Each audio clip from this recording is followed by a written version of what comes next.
শ্রীকৃষ্ণ বলেছেন, যাকে ভালোবাসো সেও তোমাকে ভালোবাসবে এমন কোনো নিশ্চয়তা নেই।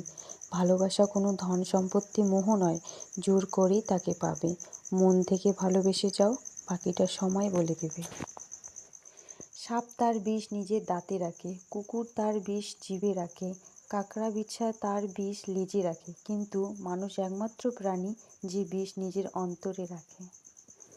চিনি আর নুন এ দুটির রং একই হলেও তার পার্থক্য স্বাদে, তেমনি মানুষ আর অমানুষগুলো দেখতে পুরো এক, কিন্তু পার্থক্য তাদের চরিত্রে।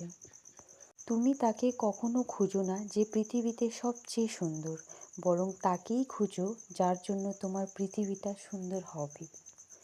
একজন বিবেকবান মানুষ যখন সম্পর্ক বজায় রাখা বন্ধ করে দেয়, তখন বুঝবেন তার আত্মসম্মানে কোথাও আঘাত লেগেছে। যে কান্নাতে শব্দ হয় তাতে মিশে থাকে আবেগ, আর যে কান্না নিঃশব্দে হয় তাতে মিশে থাকে হৃদয়ের কষ্ট। সঠিক সিদ্ধান্তও ভুল হয়ে যায় যদি সিদ্ধান্ত সঠিক সময়ে নিতে দেরি হয়।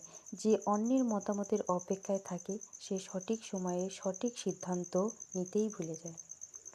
মানুষের দাম বেড়ে যায় যখন তুমি তাকে আপন ভেবে গুরুত্ব দিবে, তখন সে তোমাকে এমন ভাব দেখাবে যেন তার কাছে তোমার কোনো মূল্যই নেই।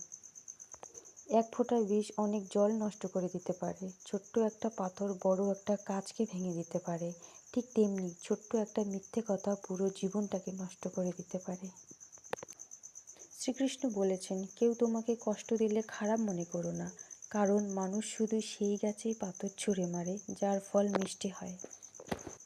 যার মন যত সুন্দর তার ভাগ্য ততটাই খারাপ, কারণ সুন্দর জিনিসের উপর মানুষ প্রথম আঘাত আনে।